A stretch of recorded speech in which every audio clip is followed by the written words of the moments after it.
Hello everyone, this is Dr. Carolyn Maria, working as an assistant professor in Loyola College of Education, Chennai. The title of the course is Knowledge and Curriculum, which comes under Course 8. We are going to learn Unit 8, Resources of Curriculum.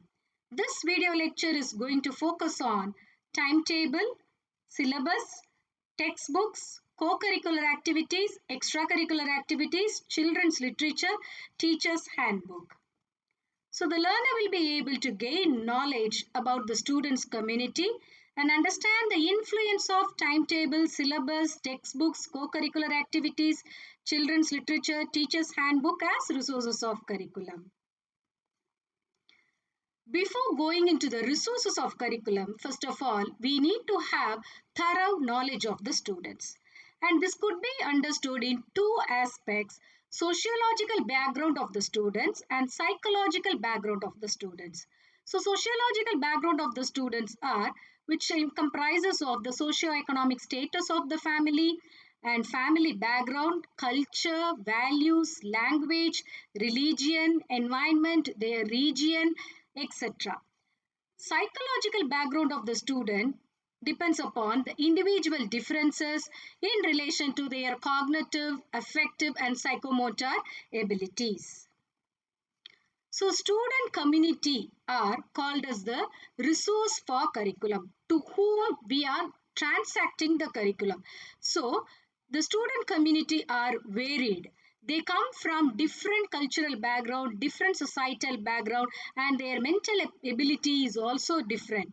And while framing the curriculum, we need to consider all this, and whichever curriculum is framed, that should address all the students equally, that should satisfy the needs of all the students from varied community.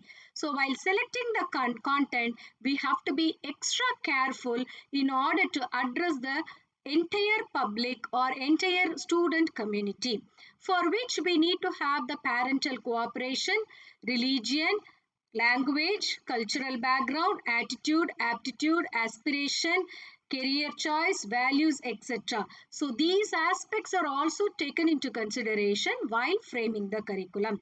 That solves the purpose of the curriculum and which enables the curriculum designers to design or construct better curriculum. Let's learn what is syllabus. We have heard this word syllabus so many times in our days. The mere word syllabus derives from a modern Latin word syllabus, which means list. So, syllabus is an outline or summary of topics to be uncovered in an educational institution or training course, and it is a descriptive, it is given in a descriptive order, in the sense it is self-explanatory. A syllabus may be set out of an exam board, or it could be prepared by the professor who supervises or controls the course quality. So you take your own B.Ed syllabus. What could you see in your B.Ed syllabus? Name of the subject would be there, and you will have the subject code, and for how long this particular course, whether it is a 1-year course, a 2-year course, or whether it is going to be for a semester system, whether it is going to be for 6 months and all will be there. Then after you will have the objectives. Objectives are the expected learning outcomes from the syllabus, in the sense after going through the complete syllabus, what are all the desirable behavioral change you expect from the learner? That is what called as objective. So the learner will be able to gain knowledge after going through this particular so and so content. So this is how the objectives would be formulated in the syllabus. So after the objectives, what do you see? You would see all the units in order. Unit 1, 2, 3, 4 up to 5 or up to 10. Then in between you will be having some task assignments and all. At the end you will be having some reference materials. So objectives, content arranged in a sequential manner, some activities and assignments would be there in the syllabus, then at last you will be having the references. So the purpose of syllabus is to ensure a fair and impartial understanding between the teacher and the student. It should be impartial between both of these people. Syllabus should not be very tough to the teacher, or it should not be very tough to the student, or it should not be easy to both the people. It should be very fair and impartial. And the syllabus should have clear objectives, as well as it should provide a road map of the course. In the sense, the course should be arranged in a sequential manner from known to unknown or simple to complex in a unit. Each unit should be each unit should be provided with each necessary topic or the content. Then it also should suggest the activities of the content.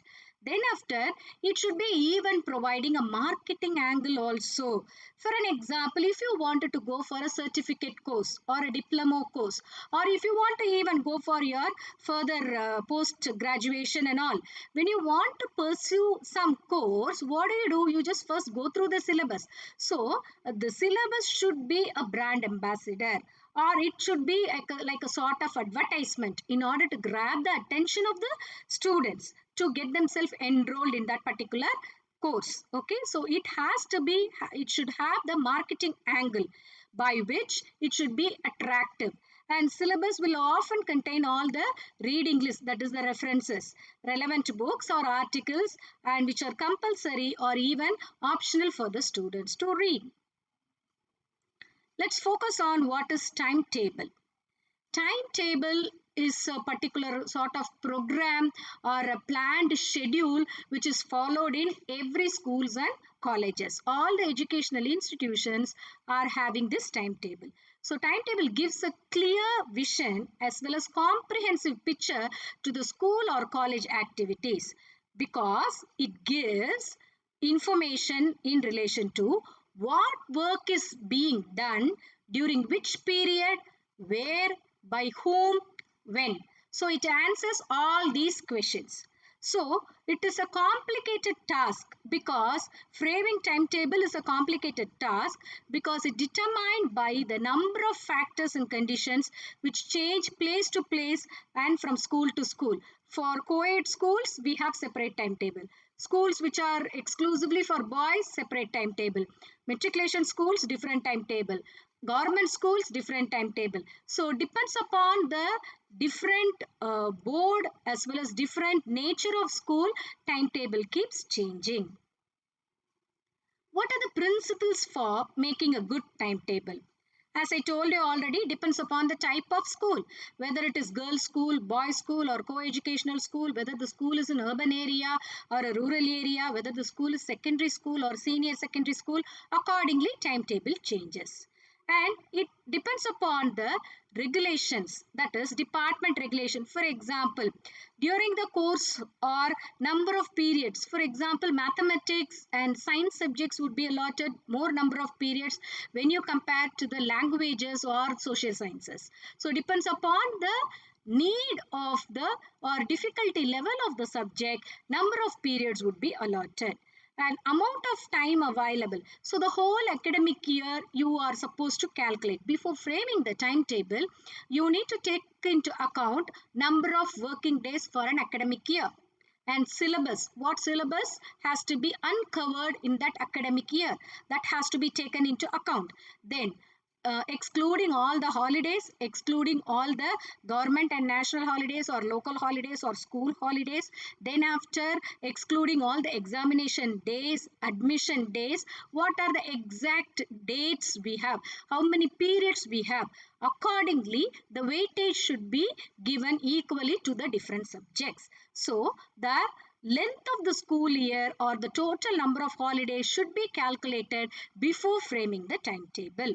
And equal workload should be given to the relevant subject to all the staff, and all the staff should be given equal workload because everybody would be having the same sort of designation or salary. And same way, teachers who are expert in different subjects could be given the relevant subjects. Teacher who is good at mathematics, if a teacher is given any subject which he or she is not comfortable with, you cannot expect complete involvement of the teacher to teach the subject. And The difficulty value of subject also to be taken into account while framing the timetable. Number of periods, morning hours could be given for the difficult subjects, and afternoon hours could be given for any co-curricular activities, games, or some easy subjects like that. And free periods for teachers also should be given, because that only will increase the efficiency of the teacher. If you are taxing the teacher from morning till evening continuously, you cannot extract 100% involvement from the teacher. As well as we should give some time for the teachers to go for correction work, classwork correction, homework correction, paper correction. For all these purposes, we need to give time. Let's discuss on the importance of timetable. Timetable is important in order to ensure that no teacher is scheduled for too many back-to-back classes or too many classes at the same time. So, as I told you already, timetable answers so many questions like who is handling, what a person is handling, when he is handling, why he is handling, for all this, right? So, two teachers will not get any confusion if you have a proper timetable. Teachers are given the opportunities to modify the lesson plan during the preparation period. So according to the needs of the students, see, for an example, if you wanted to take a very new topic in a particular period, you enter the class, but you could see the students are restless.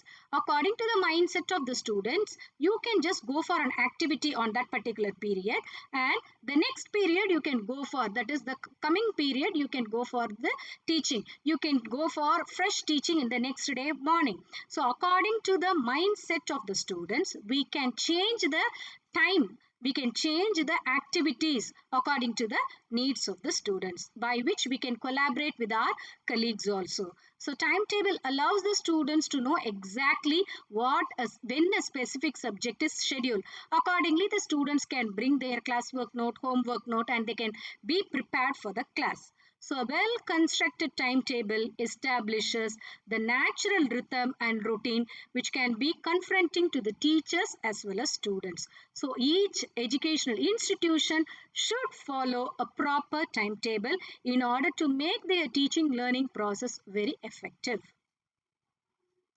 The next topic is textbooks. Textbooks, what do you mean by a book? A book is used as a standard work for the study of a particular subject. We are here mainly speaking about the textbook. So textbooks are the books which are written by one author or many authors pertaining to some specific discipline. So it has a demonstrable impact for the student learning. So textbooks are the teaching learning methodologies or teaching learning materials which are used by the students to make the learning very effective. Let's see what are all the characteristics of a textbook. An ideal textbook should lead the child to interact with the environment, peer, as well as the other people. In the sense, the textbook should not give complete knowledge to the student. Rather, the textbook should give some reflective questions to the students which would make the student to come out and interact with other people to get to know more about what is left over in the textbook. And textbook transfers the knowledge from the teacher or the author to the learner, and it helps the student to think critically, creatively, as well as divergently. Multi-author textbooks are same textbook or same subject so many authors would have written, or otherwise multitude of textbook for the same subject, different textbooks would be there. So those two would give more perspective to the same content. So textbooks should give complete knowledge about a particular content with reflective questions. Let's discuss the features of textbooks. Each textbook should have chapter objectives. Each chapter should have an objective. Objective means the learning outcome, expected learning outcome. So each chapter should have the expected learning outcome, chapter outline should be there. You would have seen in textbook index, index page. In index page, you are expected to have all this. And chapter summary or chapter review is also essential. Checklist should be given in the sense that each textbook should have some checklist, in the sense some self-reflective questions here and there. And headings and side headings should be highlighted properly, and bold and italicized text should be there. Some important terminologies could be highlighted, and table of content should be provided, and table of figures. In the textbook, if you have so many figures, so many diagrams, if you need to have a table of figure at the beginning of the textbook, and each textbook should have an index, and it should focus on some questions, as I told you, and it should even give some opportunity for the students to practice the question, and answers also should be given, and those answers are also even called as the checklist. So when you ask some question, when you ask a student to answer, and they can check their answer whether they have understood the concept or not. So for example, you can take some case studies or any other textbook. Apart from all these features, a textbook should have the glossary, that is some difficult words meaning should be given, key terms meaning should be given, and some simulations should be there in the textbook. You could see in nowadays in textbooks are very colorful. Even this Tamil Nadu government textbooks, you do have the QR code. If you scan the QR code, it will take you for the animation. So it is giving you a sort of simulation, and it is demonstrating entire concept there in the animated video.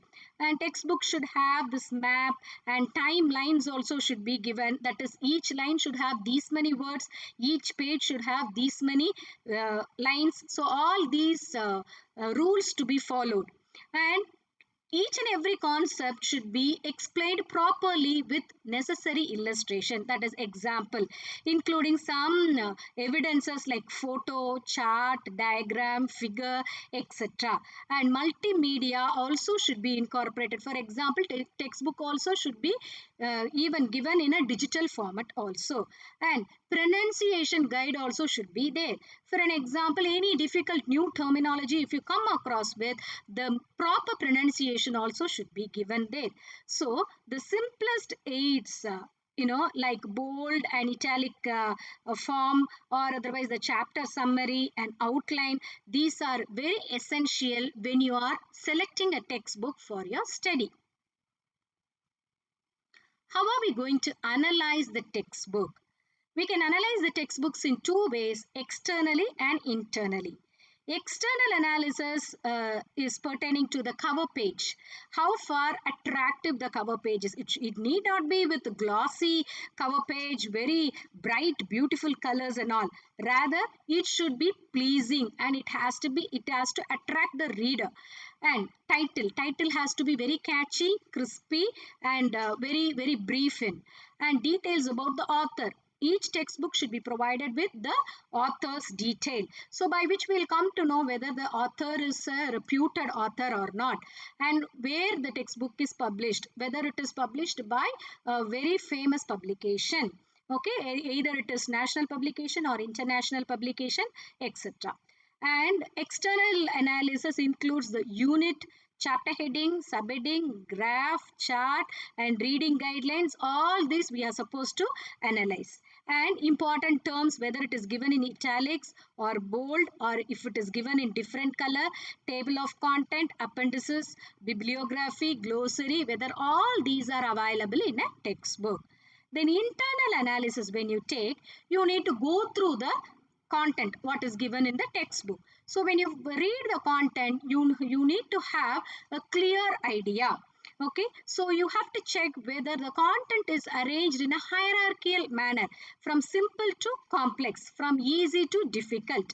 Okay, so like that, whether the information is arranged hierarchical manner, whether the concepts are giving proper idea with proper clarification, and whether it is arranged in a chronological manner. For example, if you are talking about some events, it need to be arranged in a chronological manner, from recent to past or from past to recent, either way, either ascending or descending. And whether the curriculum is arranged in a cyclic manner, because whether there is a continuity between the concepts whatever we are talking. So all these aspects are to be analyzed in order to make sure that a textbook is a good textbook. What are co-curricular activities? There is a difference between co-curricular and extracurricular activities. So co-curricular activities are an extension of the formal learning experiences in the course of an academic program. For example, any science exhibition, any competition, any seminar, any assignment work, any project work, all these are the co-curricular activities because they are supporting the curriculum. It is an extension of the curriculum that is called as co-curricular activities. Extracurricular activities are the activities which are offered or coordinated by the school, but many may not be explicitly connected to the academic learning. For example, sports, games, karate, yoga, music, all these are the activities which are provided to the students to use their leisure time productively. So this doesn't have any direct relationship with the curriculum. So this is the difference between co-curricular and extracurricular activities. So what are the role of co-curricular activities in a student life, or how far co-curricular activities serving as a resource for curriculum development? The theoretical knowledge are getting strengthened when practical experience of a relevant co-curricular activity is organized. For an example, if you are talking about gender, school, society, gender disparity, when you are talking about gender disparity, gender difference, transgender and all, you are giving a theoretical knowledge to the students. Same way, in order to substantiate this or in order to strengthen what you have taught, you can call a transgender and make the students to have a direct interaction and to get first-hand information. So, the arranging for a seminar with transgender is a co-curricular activity which is strengthening the theoretical concept and giving a practical experience to the students. So it can guide the students how to organize and how to present an activity, how to develop the skills, how to cooperate, coordinate in different situations, and also it will help them to develop the leadership qualities. Any competitions you arrange, any science exhibition you arrange, you can give the responsibility to do so many students. You can make them into groups and give them group activity by which all these values like cooperation, coordination, leadership quality, all these are promoted. So these co-curricular activities provide avenues for socialization, adjustment, speech fluency, extempore expression in the sense on the spot talking, self-identification of all their talents and self-assessment. It helps the students to develop the spirit of healthy competition. They should not develop any sort of envy, or they should not be waiting for a chance to put the other student down. Rather, they can be cooperative. Team spirit also could be developed. So it provides motivation for the learning, also to develop values like physical, psychological, ethical, academic, civic, social, aesthetic, cultural, recreational, and disciplinary values. When you give them a project work, you can see all these values are developed when they are grouped together and when they are given freedom to do their project work on their own. What is the role of teacher in organizing the co-curricular activity? The teacher must be first of all a good planner so that the different activities could be carried out very systematically throughout the academic year. So at the beginning of the academic year itself, the teacher has to plan what are all the co-curricular activities you are going to organize for the whole academic year pertaining to your syllabus or pertaining to your subject what you are teaching in order to strengthen your theoretical teaching. And teachers should give more and more opportunity to the children while performing the co-curricular activities. For example, if you are giving a seminar, you can ask the student, you give a topic to the student and you ask the student to just go for a seminar. When a student is presenting, if a student is unable to present properly, if a student is finding it little difficult to talk in front of other people, public speaking capacity of the student may be less. At that time, you are supposed to, as a teacher, you are supposed to encourage your student.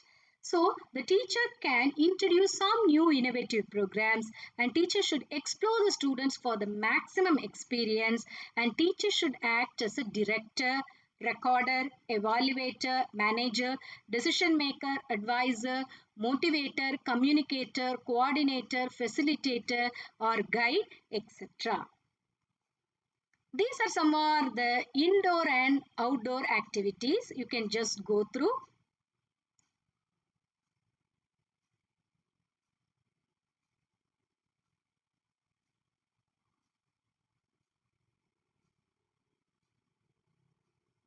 Okay, let's now learn what is children literature. What do you mean by children literature? Children literature was primarily in the form of textbooks or books of moral instruction, such as any storybook you take, the Pilgrim Progress or Cinderella, any storybook you take, Gulliver's Travel, like that. So parent became more concerned about the mental and spiritual mind of the children. So right from the childhood itself, children are given a lot of storybooks in order to learn moral values. So curriculum has to be constructed based upon the children literature, which gives an idea about the moral values, stories, life skills, culture, habit, etc. So whenever we are designing the curriculum, we need to focus on all these aspects to be incorporated while framing the curriculum. These are some of the examples of children book. You have come across with all these books. Chanda Mama, Harry Potter, Alice in Wonderland, Ambuli Mama, all that. So, this children literature is classified according to the age. Younger children tend to be written in simple language and they use large print, have many illustration. For children, it should be with very beautiful color pictures, with good narration and big letters. But when you take older children, that is teenagers, when you take teenagers, it is used increasingly complex language and normal print as it is there in the other textbooks also, and very few illustrations also would be given. So the picture book, these are the categories according to the age. Picture books are appropriate for the preschoolers or children from 0 to 5. Early reader books are from the age of 5 to 7. So these books are often designed to help a child to build his or her reading skill. Chapter books are appropriate for the children of 7 to 12. Short chapter books 7 to 9. Long chapter books 9 to 12. Young adults, they go for fiction. Young adults from that is teenagers 13 to 19. What do you mean by teacher's handbook?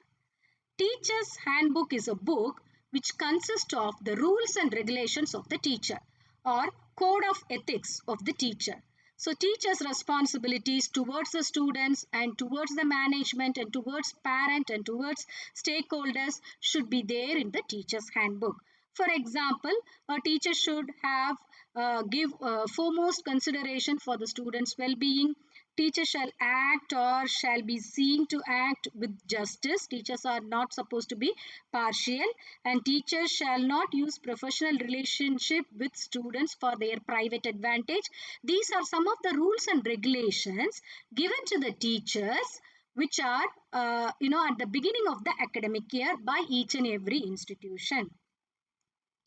Teachers' handbooks are provided with the information with regard to the responsibilities of teachers towards parents, towards students, as well as towards the community. The teachers are expected to have a good rapport with the community, students, as well as the parent, and teachers are expected to show interest towards the active learning of the students by encouraging the parents to get themselves involved with regard to the welfare of the children. And the teacher's job description also would be there in the teacher's handbook with regard to their style of teaching, with regard to their extracurricular and co-curricular activities, as well as with regard to their needs and abilities of the students, and how well the students are entrusted to the teacher, and what are all the responsibility of the teacher to take care of the student under her leadership. And with regard to the lesson preparation, effective classroom style, homework, study hours, school activities, modest dress code, prior permission for leave taking, all these information would be there in the teacher's handbook. So, we have learnt in this video lecture syllabus, timetable, co-curricular and extracurricular activities, children literature, teacher's handbook and thorough knowledge of the students. These are the resources of curriculum. So, the key learning are significant role of syllabus, timetable, textbook, co-curricular activities in education, need for quality education for the development of our nation. Let me ask you 2 points for you to reflect on. Recommend any 3 co-curricular activities that are essential for school children. Analyze the merits and demerits of present Samachir syllabus of any standard and of any subject of your choice. You can choose any subject, English or mathematics or social science, any standard, 7th standard or 8th standard book, and just analyze the textbook, whether the syllabus as well as the textbook are pertaining to all the criteria what we have discussed. These are some of the books which I have given you for your further reading. Thank you for listening, students. Wish you all